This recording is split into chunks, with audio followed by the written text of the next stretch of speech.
Supreme court bar association ने 48 घंटे में भारतीय सफारतकारों के मुल्क छोड़ने का हुक्म देने का मुतालबा कर दिया। सुप्रीम कोर्ट बार की जानिब से मुतालबा किया गया है कि भारतीय सफारतकारों को नापसंदीदा शख्सियात करार दिया जाए और 48 घंटे में मुल्क छोड़ने का हुक्म दिया जाए। सदर सुप्रीम कोर्ट बार मियां रऊफ ने कहा है कि पहलगाम वाक़े के बाइस सफारती कशीदगी से आगाह है। कौमी वकार के तहफ़्फ़ुज़ के लिए सख्त और मौसर जवाब नागज़ीर है। इन्होंने कहा कि पाकिस्तान हर भारतीय इल्ज़ामात मुज़हिका केस झूठ का पलंदा और बेबुनियाद है। पहलगाम वाक़या मकबूजा कश्मीर में भारतीय बर्बरियत छुपाने की नाकाम कोशिश है। भारतीय फौज की सरपरस्ती में मकबूजा कश्मीर में बुनियादी हकूक़ पामाल किए जा रहे हैं और भारत मकबूजा कश्मीर में जंगी जुराइम से तवज्जो हटाना चाहता है।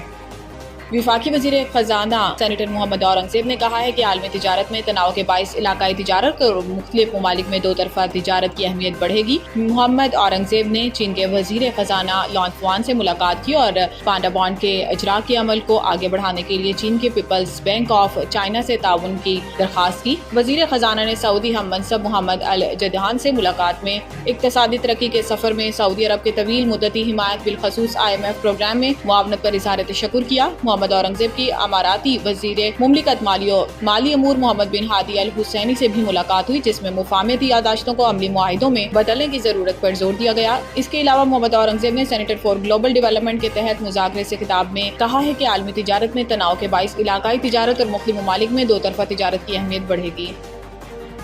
मुल्क के 23 सरकारी इदारों स्टेट ओन्ड इंटरप्राइजेस ने गुज़िश्ता 10 साल के दौरान कौमी खजाने का 55 खरब रुपए का नुकसान किया है और इसमें अगर सिर्फ कौमी एयरलाइन PIA की बात की जाए तो इसे 700 अरब रुपए का नुकसान हुआ। ये एक ऐसा इंकशाफ है जिसने एहतसाब और निजकारी की जरूरत को एक मरतबा फिर उजागर किया।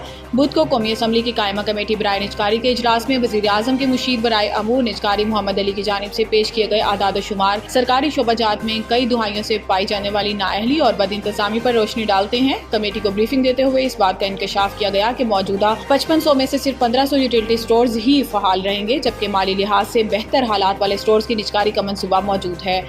फारूक सत्तार का कहना था कि मुलाजमतों का तहफ़्फ़ुज़ रियासत की जिम्मेदारी है। इन्होंने खबरदार किया कि इन इक़दामात की वजह से मुलाजमीन का मुस्तक़बिल नज़रअंदाज नहीं होना चाहिए। अमरीकी सदर डोनाल्ड ट्रंप ने कहा कि चीन पर मुनहसिर है कि टैरिफ कितनी जल्दी नीचे आ सकते हैं। अगले 2-3 हफ्तों में चीन के लिए टैरिफ तय करेंगे। गैर मुल्की मीडिया के मुताबिक अमरीकी सदर डोनाल्ड ट्रंप ने व्हाइट हाउस में मीडिया से गुफ्तगू करते हुए कहा है कि चीन पर आए टैरिफ में कमी का इन्हिसार चीनी क़यादत के अमल पर होगा। इन्होंने कहा कि अगले 2-3 हफ्तों में चीन के लिए टैरिफ तय करेंगे। अमरीकी सदर ने कहा कि चीन के साथ डीलिंग बहुत अच्छी करने जा रहे हैं। चीन को मुआहिदा करना ही पड़ेगा, जिसने मुआहिदा नहीं किया तो हम डील तय करेंगे। दूसरी जानिब ट्रंप ने कहा कि मेरा ख्याल है कि यूक्रेन और रूस के साथ हमने डील कर ली है। रूसी सदर पुतिन के साथ जल्द मुलाकात हो सकती है।